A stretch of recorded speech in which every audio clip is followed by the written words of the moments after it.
Général Emballage, le métier du carton, l'art de l'emballage. Porté par Radio M, soutenu par Général Emballage, Doing DZ, l'émission de ceux qui entreprennent.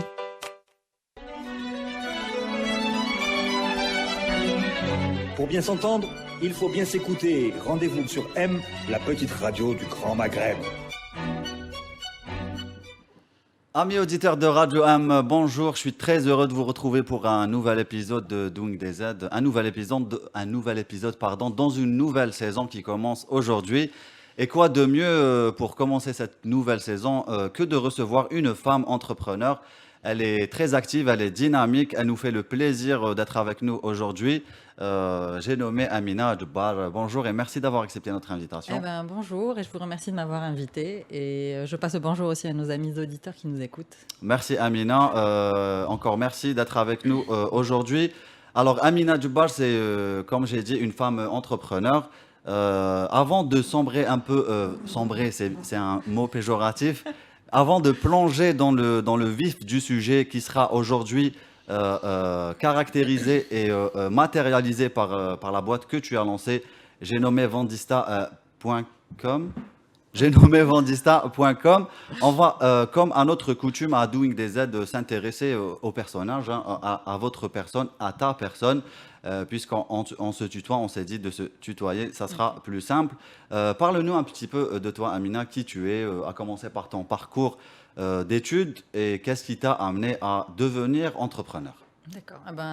Tout simplement, je me présente, c'est Amina Djebbar. Donc, j'ai commencé mes études en traduction. C'était en 2002, pas très loin, c'est juste à côté, donc oui, au niveau de la place Odin, effectivement, à la fac centrale. Et en fait, dès que j'ai commencé, on va dire malheureusement, j'ai compris très rapidement que ça n'allait pas être une branche dans laquelle j'allais pouvoir travailler ou percer. Quand j'ai commencé à effectuer les stages relatifs à ma formation, j'ai très vite compris, donc c'était très sédentaire, et étant une femme assez active ou même hyper active, je me voyais très mal percer ou carrément évoluer dans ce domaine. Donc j'ai quand même fini ma formation. Et tu as travaillé ou là tu es directement passé au... Alors oui, j'ai travaillé directement. Donc j'ai obtenu mon diplôme en 2006 et j'ai commencé directement à travailler dans le commercial. Donc tu es passé par la case de salarié? Oui, j'ai commencé par la case de salarié. J'ai fait 12 ans d'entreprise, de boîte multinationale. Et donc j'ai fait essentiellement du commercial comme expliqué. Et j'ai très vite compris que c'est une branche dans laquelle j'allais évoluer. J'adore les challenges, relever les challenges, les défis. Et donc, du coup, je ne me voyais pas quitter ce domaine-là. D'accord. Donc, aujourd'hui, bien sûr, depuis quand déjà tu lances Marketplace? Ça prend effet depuis combien de temps? Alors, ce qu'il faut savoir, c'est que quand j'ai quitté, j'ai eu une expérience dans le digital qui a duré 7 ans dans une entreprise. Je voulais y venir, mais vas-y. Ok. Qui était spécialisée donc, dans le recrutement en ligne, qui est leader du recrutement actuellement, qui est Emploatic. Et donc, au bout de 7 ans chez eux, j'ai eu une petite expérience dans le recrutement. Donc, j'ai touché aussi au monde du recrutement. Et c'est à partir de là que l'envie d'entreprendre, je l'ai toujours eue. Mais en fait, pour entreprendre, il faut avoir les moyens. Donc, un moyen financier, parce que pour pouvoir créer un projet, il faut avoir les reins solides. Et aussi, il faut avoir le temps. Donc, de pouvoir s'arrêter, de se poser et de faire mûrir un projet et de le lancer. De réfléchir, oui, avoir une idée tout à fait. Donc, arriver à maturation de cette idée. Effectivement. Donc, ce n'est qu'en 2018 que j'ai eu cette chance. Donc, j'ai pu arrêter de travailler auprès d'une autre entreprise, d'être employé et d'avoir un employeur. Et tu as pris la décision d'arrêter pour te consacrer à ça? Oui, j'avais la possibilité de le faire. Donc, j'ai saisi l'occasion. Ça m'a permis de me poser. Je me suis posée environ un an, une année et demie. Et à partir de là, donc en concertation avec mon associé, Oui, qui est mon partenaire de vie aussi. Donc, c'est pratique. effectivement. Donc, à partir de là, donc, l'idée a mûri de lancer un projet. Et j'avais donc entamé ma carrière en solo ou d'entrepreneur en lançant Event Factory, qui est une entreprise d'événementiel professionnel axée sur les team building. Donc, ça a plutôt bien marché, pour ne pas dire très bien marché. Donc, c'était à partir d'avril 2018. Et par la suite, on sait tous ce qui s'est passé. Donc, il y a eu le Hirak. Ça a vraiment freiné les choses parce que les entreprises avaient un petit peu peur de faire des événements. Mais c'était un mal nécessaire. Oui, c'était un mal nécessaire, oui, effectivement. Un mal pour un bien, on va dire. Et en fait, l'essentiel, c'est de savoir juste s'adapter. C'était une question de réadaptation. L'événementiel a été freiné à un moment donné, mais ça a très vite repris. Et s'adapter, c'est l'ADN de l'entrepreneur. Un ADN que doit s'armer l'entrepreneur doit avoir plusieurs qualités. Donc, je pense qu'on ne peut pas donner un profil type d'entrepreneur, mais il y a des caractéristiques qui reviennent.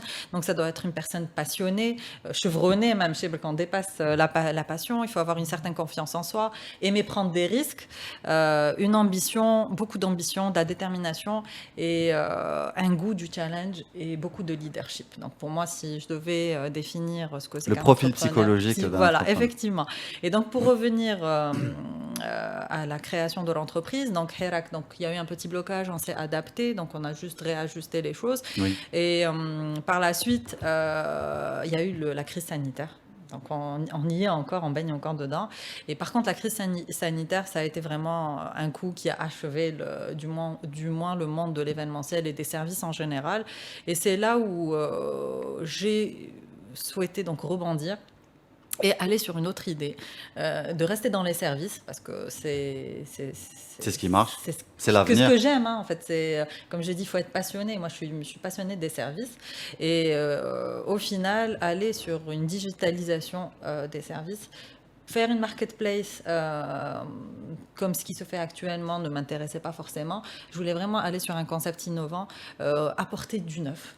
On sait très bien que les Algériens sont très friands de ça. Oui, friands de technologie et tout. On a beaucoup de jeunes, même en termes de taux de pénétration d'internet en Algérie. On est, je pense, si mes souvenirs sont bons, à un taux de 84% de taux de pénétration du mobile. Oui, j'allais dire 80%. Mais... ouais, on est sur du 80%. On a 37 millions d'abonnés à peu près sur tout ce qui est 3G et 4G et environ 8% pour ce qui est d'internet fixe, enfin d'internet fixe.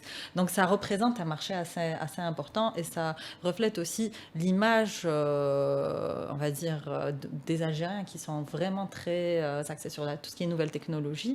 Et voilà, l'idée donc de lancer une marketplace. Mais on va dire une marketplace non existante sur le marché actuel, qui est une marketplace C2C, donc qui met en relation des personnes, des particuliers entre eux, et c'est une marketplace vide dressing. Donc une marketplace de mode et de vide dressing. Donc nous avons créé un site, l'application est en cours, donc l'idée est venue lors du confinement, donc voilà, j'avais perdu mon emploi, non, on va dire que j'ai mis entre parenthèses l'événementiel et je m'étais dit donc on part sur au minimum 12 à 18 mois d'arrêt. Je pense que c'est le minimum syndical pour pouvoir reprendre une vie normale en espérant que le Covid passe. Et après, donc, j'ai commencé à analyser les choses, à voir autour de moi. Les tendances sur les réseaux sociaux, c'était, la seconde main a commencé à émerger. Et j'ai voulu accompagner les personnes donc, désireuses d'adopter ce mode de consommation. Pourquoi ? Parce qu'en fait, quand on est sur les réseaux sociaux, c'est très limité. On arrive très vite on fait face à des problématiques telles que, déjà, on n'a pas de moteur de recherche, on ne peut pas retrouver ces articles facilement, donc il suffit, on doit obligatoirement passer par une centaine de messages pour pouvoir trouver un article qui puisse nous correspondre. Il y a aussi le souci de la livraison, donc on se retrouve à être obligé d'aller assurer la livraison du colis. Beaucoup de personnes donc, se retrouvent à poireauter pour rien parce qu'en fait les gens ne confirment pas et ne viennent même pas au rendez-vous. Et de là est née l'idée donc, de proposer un concept qui apporterai des solutions à toutes ces problématiques. Et tu t'es inspiré aussi d'une passion qui est la tienne, qui est Bah, les services, déjà. et les- des services qui seront liés Oui, à la aux mode. habits, à Oui, la à la mode. mode, effectivement, à la mode. Donc, bon, je vais pas dire que je suis une fashion victime, mais en tout cas, tout ce qui est vente en ligne, c'est vraiment mon dada. Moi, j'ai trouvé beaucoup de facilité, même en temps de Covid, c'est que déjà, on réduit le temps d'attente, le fait de sortir, tomber dans les embouteillages ou alors carrément réduire les files d'attente, c'est assez important. Je pense que ça fait partie des avantages d'une marketplace et qu'on doit aussi mettre à disposition aux consommateurs algériens aujourd'hui. Voilà. Donc vendista.com, on va regarder une petite vidéo explicative et présentatrice de ton produit et on revient tout de suite après.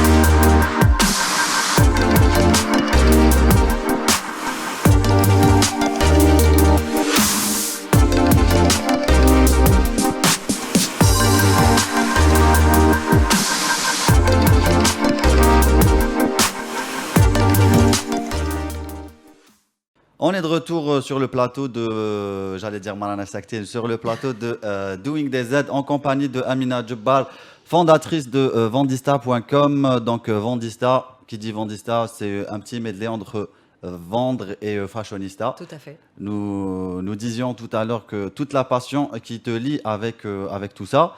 Donc Vendista.com, comment ça marche concrètement?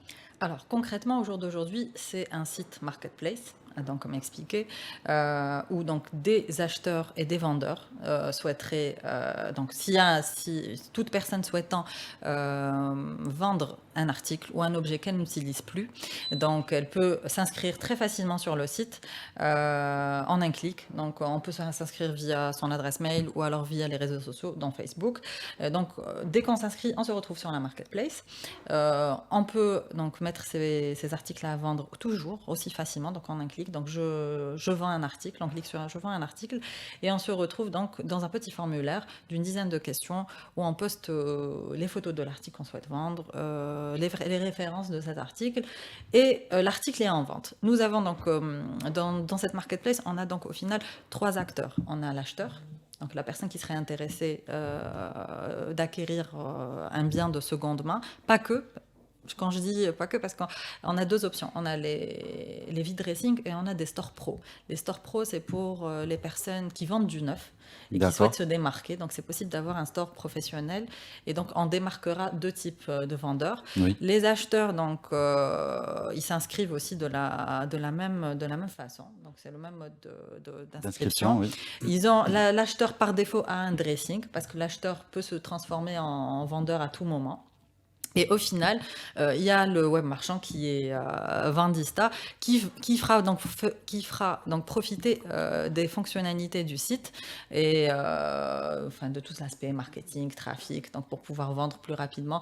Et aussi, surtout, ce qui est important à mon sens dans une marketplace, c'est de mettre à disposition un cadre de confiance. Quand on dit cadre de confiance, c'est une certaine fluidité, une certaine sécurité donc dans les achats. Aussi dans le paiement? Oui, dans le paiement, parce qu'en fait, sur la marketplace Vendista, on retrouve aussi la possibilité de payer en ligne. Donc, actuellement, on a la carte CIB, donc le paiement par carte CIB qui est disponible. Et dans les jours à venir, on activera aussi le paiement par carte Dahabia, effectivement. Oui. Donc, ce qu'il faut savoir, et je tiens à rassurer les utilisateurs, parce que, à mon sens, ce que j'aimerais, c'est vraiment accompagner le consommateur algérien à changer son mode de consommation. Elle est aussi sur le e-paiement parce que ça représente de nombreux avantages. Et au final, pour pouvoir assurer les consommateurs, moi je l'ai découvert en lançant mon entreprise, c'est qu'on peut payer en ligne avec un code à usage unique. Oui. Donc c'est quoi le code à usage unique? Donc c'est un code qu'on reçoit par SMS sur son téléphone au moment où on veut effectuer une transaction de paiement. La seule option qu'il faut mettre à jour, c'est son numéro de téléphone auprès de sa banque. Donc, Pour que ça devienne effectif. Effectivement. Donc, à ce moment-là, donc, on reçoit ce code qu'on n'utilise qu'une seule fois pour une seule transaction. Donc là, le paiement est sécurisé. La plateforme déjà est sécurisée. Ce qu'il faut savoir, c'est qu'à notre niveau, on ne garde aucune information liée au paiement. Donc, quand on paye, donc, on sort carrément de l'environnement emploatique et on passe sur l'environnement de la SATIM. Et toutes les données sont gérées par la SATIM. Maintenant, on ne garde rien à notre niveau. Donc, il n'y a aucun risque, si toutefois le site se fait hacker ou là, si on rencontre des problèmes, ou là, il n'y a aucune chance qu'on puisse récupérer vos données, données bancaires. Voilà qui peut rassurer nos prochaines fashion victimes. Quelle est du coup la différence, enfin ce qui différencie une marketplace à ton sens et un site de petites annonces? Alors, c'est assez simple, hein. Donc, dans la marketplace, comme expliqué, on retrouve des solutions digitales, à savoir le but, le fond est le même, hein. Donc, on partage le même principe, c'est de mettre en relation un acheteur et un vendeur.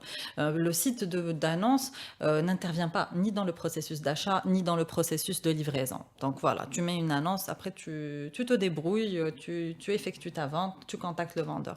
La marketplace, à mon sens, est là pour apporter des solutions et, comme je l'ai expliqué, un cadre de confiance déjà et un cadre sécurisé. Donc, à travers des outils et des services, dans le paiement en ligne, on a aussi la gestion en ligne d'un store. Donc, par exemple, quand on rentre sur vendista.com, donc on a un store, il y a un bouton où on clique, donc gérer mon store, où on retrouve tout un historique, à savoir, on a des graphes, des statistiques, donc on sait combien de personnes a consulté l'annonce, combien on a des followers, donc avec qui on peut interagir, on peut créer des groupes et créer des discussions. En fait, c'est plus un réseau. Si je devais le décrire, c'est plus un réseau social. Vendista est plus un réseau social qu'une marketplace. C'est une marketplace, oui, parce qu'on fait des achats, mais c'est réellement un réseau social. Il a été pensé comme étant un réseau social. Donc, tu vas être, vendista.com va être très proche du consommateur et va évoluer avec les souhaits. Tout à fait. Donc, comme expliqué, donc, il y a des outils et des services qu'on propose dans la gestion des stocks, la gestion des stores et surtout la différence entre un site de petites annonces et Vendista, en l'occurrence, ou une marketplace, c'est aussi les garanties. Ce qu'il faut savoir, c'est que quand on reçoit un article, même si c'est un article de seconde main, donc on a la possibilité de retourner le produit s'il ne correspond pas à la description dans le site. Donc si, par exemple, je sais pas, je commande un t-shirt de chez toi et au final... Il est pas mal ce t-shirt. Et au final, s'il comprend des vices, donc je ne sais pas, un trou, une tache d'eau de javel, et que tu as voulu dissimuler, donc nous, on offre au client qui aura acheté ce t-shirt la possibilité de le retourner. Il a 24 heures après la réception de son article pour retourner, nous remonter l'information et donc retourner son article. Donc il y a cette garantie-là qu'on ne retrouve pas aussi. Donc il faudra. J'ai pas de tâche, ça va. Donc... Voilà, donc il faudra réellement, en fait, oui, on est en train d'instaurer une nouvelle façon de vendre, une nouvelle façon de consommer. Donc, il y a un accompagnement qui doit se faire, beaucoup de communication, tant pour rassurer les consommateurs sur ce nouveau mode de consommation, mais aussi leur donner les bonnes pratiques. Donc, quand on rentre, que ça soit sur le site ou sur les pages, parce qu'on a des pages sur différents réseaux sociaux, dans Instagram, Facebook et Twitter. Et ça va s'afficher un peu partout sur l'écran. Et au final... Si Mustapha veut bien sûr. Et au final, donc voilà, c'est pourquoi pour moi c'était très important d'être actif sur les réseaux sociaux, parce que ça reste un moyen de garder le contact et aussi c'est le monde d'aujourd'hui et celui de demain, surtout après le Covid-19. Effectivement, donc la plateforme sert d'intermédiaire pour vendre et acheter, et elle offre toutes les solutions digitales dont nous avons parlé, et sur les réseaux sociaux, ça nous permet de garder un lien, parce que pour moi c'est très important d'avoir un lien et d'établir un lien de confiance avec les utilisateurs et de pouvoir communiquer avec eux et surtout les habituer à changer leur mode de consommation et leur expliquer comment fonctionne la plateforme au fur et à mesure et tous les jours. Donc, C'est vrai que c'est nouveau, ça sera nouveau pour nous. oui, c'est nouveau, donc il faudra, j'allais dire matraquer, non, mais il faudra expliquer et réexpliquer, insister et être là pour répondre au mieux aux questions des utilisateurs, mais aussi à leurs besoins. Je rejoins ce que tu disais tout à l'heure, c'est que la marketplace telle qu'elle a été pensée aujourd'hui devra évoluer et elle évoluera selon les besoins des utilisateurs. Donc là, c'est une phase de lancement et au courant de l'année, voire des années à venir, donc ça sera réellement une marketplace qui répondra aux besoins précis de ses utilisateurs. Voilà. Et ça sera l'un des nombreux avantages de cette marketplace, plus précisément la tienne. Niveau modèle économique, ça reste quand même un peu le même modèle économique que celui des petites annonces. Ou là, c'est différent un petit peu? Non, c'est différent. Là, on est sur un mode de commission. Oui. Donc, on prend sur l'achat. Donc, Oui. une fois. Donc, ce qui est bien, c'est que l'acheteur et le vendeur ouvrent une session, donc un compte gratuitement. Oui. Et ce n'est qu'au moment de la vente, s'il y a vente, donc où il y a une commission qui est prise sur le. C'est une commission en pourcentage sur le montant de la vente qui a été effectuée. Et en contrepartie, donc le vendeur, il bénéficie de la notoriété du site et de toutes les fonctionnalités que nous avons citées plus tôt. D'autres avantages sont en vue aussi, surtout par rapport au modèle et aux modalités justement de fonctionnement de cette marketplace. Je peux nommer le caractère évolutif qui nous mènera peut-être demain vers la création d'emplois. Et quand je dis ça, je pense au registre logistique. Est-ce que tu peux nous en toucher un petit mot? Oui, alors oui, au jour d'aujourd'hui, en dehors de révolutionner le mode de consommation en Algérie, je pense aussi que le e-commerce est un pilier dans l'économie et il sera certainement un pilier dans l'économie algérienne pour la création déjà de richesses et d'emplois. Oui. Quand j'ai fait des petites recherches et ce qu'il en ressort, j'ai noté que le Boston Consulting Group donc, prévoyait environ 3 millions... Qui est un bureau d'études anglais. Oui, tout à fait. Et qui prévoyait 3 millions d'emplois générés en 2025 uniquement en Afrique grâce au e-commerce. Donc ça donne une idée sur l'impact que ce type de solution peut apporter dans l'économie actuelle. Donc. La difficulté que toi tu vas rencontrer en termes de logistique, ça va peut-être amener des solutions. Oui, vu que d'un point de vue entrepreneur, on ne réfléchit pas problème, on réfléchit solution. Non, on doit toujours rebondir et réfléchir solution, effectivement. Et c'est vrai qu'aujourd'hui, la marketplace que l'on propose est assez différente des modèles existants parce qu'en fait, comme c'est du C2C, donc c'est de particulier à particulier, même le modèle de livraison qu'on rencontre, là, on a été confronté très rapidement à une certaine difficulté dans le sens où les entreprises de livraison et de logistique actuellement proposent des modèles donc, de livraison de B2C. Donc, il faut avoir un dépôt et on vient faire une collecte d'un seul endroit, donc d'une seule zone de départ vers 48 wilayas. Nous, aujourd'hui, avec cette marketplace, on a 48 zones de départ. L'équation est tout de suite pour un peu plus compliquée. Pour 48 zones de livraison. Oui. Donc, et là, je lance aussi un appel parce qu'en fait, on aimerait bien trouver actuellement, on travaille avec EMS et la solution intermédiaire, c'est de passer par des points relais. Donc le vendeur, dès qu'il a effectué, donc il a une vente, il emballe son colis, il a deux choix. Soit il le dépose au niveau d'un point relais EMS, et ce qui est bien, c'est qu'on a doté cette phase d'un petit clin d'œil technologique. On a intégré, dès qu'il y a une vente, on génère un code QR. Oui. Et donc, il se présente avec son code QR. Donc, il n'y a plus le souci de devoir imprimer un bon de livraison. Donc, il a son code QR, il le présente au niveau de EMS et systématiquement, donc c'est EMS qui imprimera le banc de livraison. Donc, il ne ramène rien avec lui, juste son téléphone, soit le numéro qui s'affiche en dessous du code QR ou alors du code QR directement. Et à ce moment-là, donc, son paquet part à l'acheteur potentiel ou alors, si la personne le vendeur ne veut pas se déplacer, il fait appel à EMS pour Pour venir une récupérer une livraison. livraison, mais ça sera une livraison payante Payante, au oui. final. Là, ce qu'on essaie de trouver, c'est réellement, malgré ça, on part sur un principe de points relais, mais ça reste des points relais sur toutes les wilayas du pays. Là, ce qu'on aimerait parvenir à une solution intermédiaire qui serait soit des tarifs Préférentiels. forfaitaires, non, Hmm. c'est des tarifs Forfaitaire, forfaitaires, oui. que ça soit et pour la livraison et pour les points relais.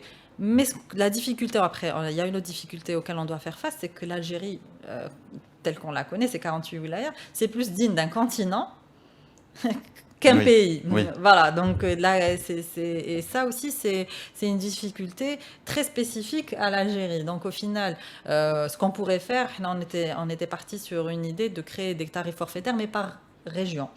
Donc région nord, est, ouest et sud. Parce que franchement, je trouve ça aberrant de devoir payer, si on devait avoir un tarif forfaitaire supposant de 700 dinars, de payer un tarif forfaitaire donc de 700 dinars, alors que je suis à Alger, supposons je suis à Alger centre, je me fais livrer à Hedra. C'est... à mon sens, ça ne correspond pas aussi au modèle de la marketplace, parce qu'on est sur de la seconde main. Oui. Donc, on est censé acheter des articles moins chers, 50 à moins 70% moins chers que leur prix de départ. Donc il ne faut pas perdre cet avantage. Effectivement, donc perdre cet avantage par une livraison trop coûteuse, ça ne nous correspond pas. Et actuellement, comme je vous l'ai dit, la solution qu'on a trouvée, c'est avec EMS, donc, qui ont adapté leurs tarifs. Ils ont créé des grilles tarifaires spéciales marketplace. Mais faudrait-il pousser encore un peu plus le concept, c'est d'adapter réellement les tarifs au type de marketplace, au modèle de la marketplace. Et c'est un appel que je lance aujourd'hui donc, à toutes les entreprises qui sont dans ce domaine-là, donc livraison et logistique, de prendre attache avec nous pour pouvoir essayer de trouver une solution dans ce sens. On a parlé un peu des difficultés.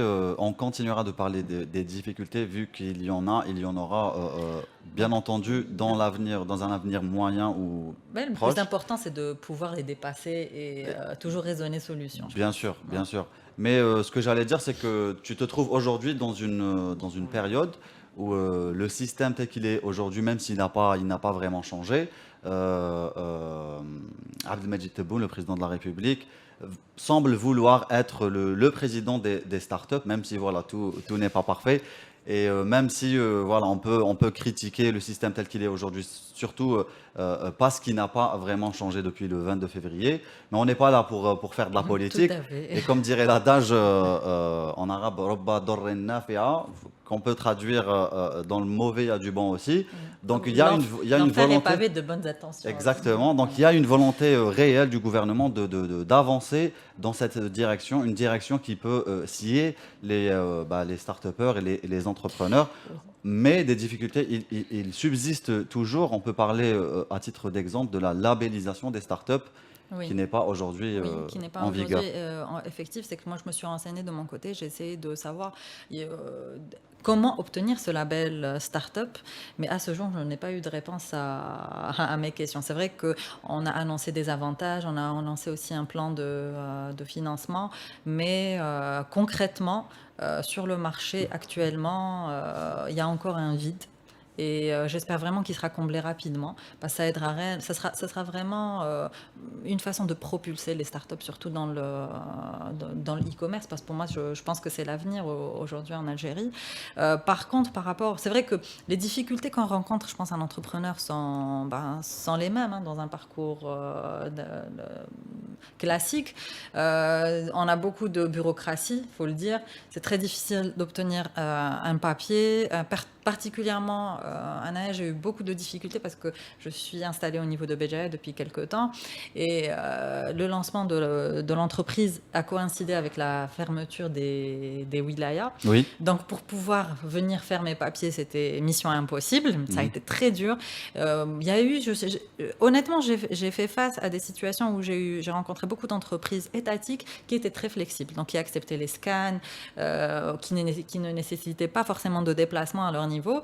D'autres, non, moi. À ce jour, je traîne encore certaines difficultés pour avoir quelques papiers, mais En dehors de ça, je tiens quand même à souligner, par exemple, maintenant mon expérience pour intégrer le e-paiement. Donc ça a été franchement une très très belle expérience que j'ai vécue avec la BDL. D'ailleurs, c'est ce que je veux dire. Ça, pour ma part, ça a vraiment redoré le blason des entreprises publiques. Oui. Ça a été très facile. Ils nous ont vraiment accueillis à bras ouverts, un accompagnement sur mesure jusqu'à la fin. Et je tiens quand même à saluer leur initiative et leur engagement. Donc on sent réellement la volonté de doter les opérateurs web marchands de ces facilités-là. Et moi, en tout cas, pour ma part, pour mon expérience, elle a été très positive avec eux. Donc les difficultés, oui. Je tiens quand même à dire que les difficultés d'une femme entrepreneur sont certainement différentes d'un homme entrepreneur. On rencontre plus de difficultés. Je pense que oui. Oui, il faut l'avouer. Il faut se l'avouer. C'est très dur. Moi, étant maman, étant épouse aussi, donc on a aussi beaucoup de responsabilités à prendre en considération. C'est vraiment de trouver le juste équilibre. C'est difficile. Oui, c'est dur. Oui. Essentiellement, lancer une entreprise en période de confinement. Donc, mes enfants ne vont pas à l'école, ils sont avec moi. Il faut les occuper, il faut travailler, il faut lancer les choses, il faut faire les réunions. Et ça a été, je pense, mon plus gros challenge. Pouvoir mettre ça en place en ayant les enfants avec moi. Mais bon, Anna, j'adore les challenges, j'adore me surpasser. Donc, ça n'a pas été de tout repos, mais pas impossible, on va dire. Voilà, ça n'a pas été impossible. Et surtout que j'imagine que tu peux trouver un certain réconfort en sachant que Vendista.com peut être une solution, peut-être une solution écologique. Tu vas nous expliquer pourquoi. Il y a plein d'avantages qui rôdent, j'allais dire, autour de ce projet-là. Est-ce que tu peux nous en dire un mot, par exemple, sur le côté écologique, sur le fait aussi que chacun de nous est en vrai une boutique potentielle et éventuelle, surtout en ces temps durs où les gens manquent de bourse, de liquidité, manquent d'argent. Voilà, il y a plein de personnes qui se retrouvent du jour au lendemain, qui se sont retrouvées du jour au lendemain sans emploi. Sans revenu. Donc ça peut aussi représenter une rentrée d'argent pour ces personnes-là. Tout à fait. Donc je pense que la seconde main représente beaucoup d'avantages. Premièrement, oui, du côté écologique, oui, ça nous permet de casser avec le processus d'achat compulsif. Quand on pense à recycler ces vêtements ou ces objets, donc on leur donne une seconde vie. L'exemple que j'ai déjà cité, par exemple, pour la fabrication d'un jean, il faut compter entre 7 000 et 10 000 litres d'eau, ce qui est énorme. Donc là, opter pour la seconde main permet aussi de faire du bien à la planète. Et à l'humanité aussi, parce que ceux qui fabriquent des jeans, c'est des petits Cambodgiens de 8 à 15 ans. Ça dépend des marques. Oui, les plus grandes, telles qu'on le sait, ce sont les plus grandes marques qui optent pour ça. Mais concrètement, oui, c'est un très beau geste écolo qu'on fait à la planète. C'est aussi un très beau geste pour les utilisateurs, pour les acheteurs, pour nos concitoyens, parce qu'en fait, ça nous permet de renouveler notre garde-robe à petit prix. Donc, au lieu d'acheter, on peut très bien acheter un sac de marque à moins 50, voire moins 70%, ou alors même des vêtements de tous les jours. Personnellement, quand je vois pour les vêtements d'enfants et tout, un enfant, ça grandit vite. Très, très vite. Et ce qu'on achète le mois, avec le mois d'après, ou alors une saison, quand les enfants sont un peu plus grands. Par expérience, j'en ai, donc je sais ce que c'est. Oui. Et au final, on se retrouve à pouvoir renouveler cette garde-robe, que ce soit homme, enfant, parce qu'il faut savoir, c'est que la marketplace est faite pour les hommes aussi, pour les enfants, pour les articles de maison et les femmes, oui, ça coule de source. Et parmi les avantages donc, de la marketplace, c'est réellement de pouvoir recycler. Et aussi, pourquoi la marketplace a eu cette tournure, on va dire maintenant, ou pourquoi elle a été créée maintenant? Parce qu'en fait, l'idée était d'essayer de trouver une solution, c'est vrai, pour répondre aux problématiques de vente sur les réseaux sociaux, mais aussi, on a pris en considération le fait qu'en temps de Covid, donc les gens, comme on l'avait dit, avaient perdu leur emploi, avaient perdu leurs revenus, en tout cas le pouvoir d'achat a baissé. Oui, et là, à travers Vendista, donc on peut créer un nouveau mode de revenu. C'est que toute personne peut avoir sa propre boutique, donc sa propre boutique en ligne, la gérer en ligne et avoir un revenu. Donc c'est une autre source de revenus, mais ça permet aussi de pouvoir acheter à petit prix.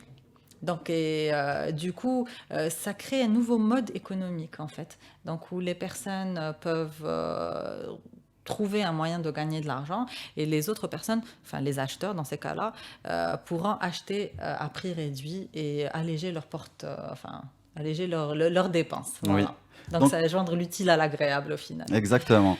Donc Amina Djebbal, c'est, j'allais dire, une femme entrepreneur avérée et confirmée. Je peux citer comme exemple pour ça ta boîte événementielle qui gère l'image Oui, et, qui gère le et la site, communication de vendista.com. Oui, tout à fait. Mais tu as touché aussi un peu dans le tourisme local, notamment dans ta ville natale à Bougie. Est-ce que tu peux nous dire un peu ce que tu as fait dans ce sens-là? Oui. Alors, ce qu'il faut savoir, c'est que bon, je suis née à Alger, j'ai vécu à Alger et on va dire. Ah bah du coup, pas ta ville natale. Non, c'est pas ma ville natale, mais c'est ma ville de cœur, D'accord.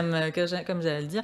C'est aussi la ville de mon mari, hein, donc, Oui. donc pour moi, quelque part, oui. C'est ma ville de cœur. Oui. Et au final, quand je suis arrivée à Béjaïa à 5 ans, j'avais remarqué qu'il y avait beaucoup de choses à faire. C'est une très très belle ville. Et généralement, les gens, quand ils venaient là-bas, ils ne connaissaient que Béjaïa, que monter à Gouraya, partir aux Aiguates et tout. Cap Carbon. Et voilà, j'avais lancé une initiative donc, à travers une page qui est Trip Évasion, où on proposait des sorties, on va dire, différentes, pour découvrir la ville de Béjaïa sous un autre angle, un autre œil. Et c'était des sorties donc, avec la possibilité de faire de la tyrolienne, des visites spéléo, donc c'est des visites de grottes souterraines. Et du coup, pour le coup, là, on est vraiment sous un autre angle. On est à moins 30 mètres sous terre. Moins 30 mètres sous terre, effectivement, ce qui est énorme. Vous avez aussi la possibilité de faire de l'escalade, des sorties touristiques en bateau. Donc, mais pour être honnête, j'ai été sollicitée cette année pour pouvoir reconduire ces activités-là. Malheureusement, à mon sens, mais vis-à-vis du Covid, je n'ai pas voulu prendre ce risque-là. Je voulais être certaine de pouvoir offrir une expérience totalement sécurisée. Et responsable. Voilà, et responsable. Et en sondant la situation, j'ai vu que ça ne serait pas possible, du moins de répondre aux normes telles que je les vois moi, aux normes sanitaires telles que je veux les appliquer. Et donc, du coup, j'ai mis ce projet entre parenthèses. Il faut que ça reprenne parce que moi, j'ai envie de voir ces grottes. Ça reprendra, Inch'Allah, avec plaisir. Qui ont été découvertes en 1800 quelque chose. Oui, vous avez retrouvé des écritures. Oui, quand le passage en spéléo, oui, la grotte en dessous de Imagoraya, oui, on avait retrouvé des petits écriteaux qui dataient de 1800, je pense. C'est intriguant. Oui, c'est vraiment intriguant. Et je pense que c'est un autre projet. Je pense que pour pouvoir se lancer et mener à bien déjà le projet de vendista.com, ça m'a libéré du temps. Du coup, ça m'a libéré du temps. C'est pas plus mal, c'est un mal pour un bien, le Covid. Et je pense que si ce n'était pas le Covid, je ne pense pas que j'aurais été aujourd'hui en face de toi et de discuter de ce projet-là. Je serais certainement restée sur l'événementiel, sur les sorties touristiques. Et voilà, comme ça nous aurait privé de cette belle expérience qui est vendista.com. Tout à fait, voilà. Merci beaucoup, Amira. Merci à toi. Je pense qu'on a fait le tour. Si tu as quelque chose à rajouter. Tout à fait, oui. Il y a un point que je voulais aborder qui est... je voulais lancer un appel parce que ça fait 2 mois que j'essaye de trouver une association. Oui. Quand je dis association, une association officielle avec un cachet. Parce que ce qu'il faut savoir, c'est que Vendista, oui, on peut vendre ces articles. Ah oui, très important aussi. Oui, on peut vendre ces articles, mais je voulais donner ce côté humain au site. Parce que ça te tient à cœur. Oui, ça me tient à cœur parce que personnellement, je le fais. J'ai versé dans l'associatif et je voulais vraiment que cette marketplace et que Vendista puisse donner la possibilité aux personnes qui veulent donner leurs vêtements plutôt que de les vendre. Leur donner la possibilité de pouvoir acheminer ces vêtements-là vers des associations officielles. Donc moi, je lance un appel aujourd'hui. Donc s'il y a des associations qui nous écoutent, de prendre attache avec moi directement via la page de Vendista. Qui va s'afficher un peu partout. Voilà. Effectivement, ou alors par mail, donc support@vendista.com, et pour qu'on puisse mettre en place donc, ce partenariat. Donc au final, concrètement, comment ça marche? C'est que j'ai des articles à vendre, je remplis un formulaire que je transmets à Vendista, Et nous, on vous mettra en relation directement avec les associations, j'espère bien, les associations et pas qu'une seule association à travers le territoire national pour pouvoir donc acheminer aide les vêtements et aide les dents. Donc, ça me tient à cœur et j'espère vraiment pouvoir trouver des partenaires dans ce sens. J'espère aussi. Donc, Vendista.com, c'est pratique, c'est philanthropique et c'est tenu par une femme algérienne dynamique et active qui fait notre fierté. Merci. Donc, mettez-vous au diapason de Vendista.com. Merci beaucoup, Amina Djoubar, d'avoir été avec nous aujourd'hui. En tout cas, voilà. Et si tu as d'autres projets, Inch'Allah, les portes de Radio M te sont ouvertes. Inch'Allah, ça ne saurait tarder. Donc, il faut déjà mener à bien le projet qui a été lancé, bien le ficeler. Et je pense que je serai une adepte. Je viendrai souvent. Inch'Allah, marhaba bik, anytime. Merci beaucoup. Quant à vous, restez branchés, restez sur nos réseaux, Radio M, le site radiom.info. Et je vous dis à la semaine prochaine pour une nouvelle aventure avec Doing des Z. Général Emballage, le métier du carton, l'art de l'emballage. Porté par Radio M, soutenu par Général Emballage, Doing des Z, l'émission de ceux qui entreprennent.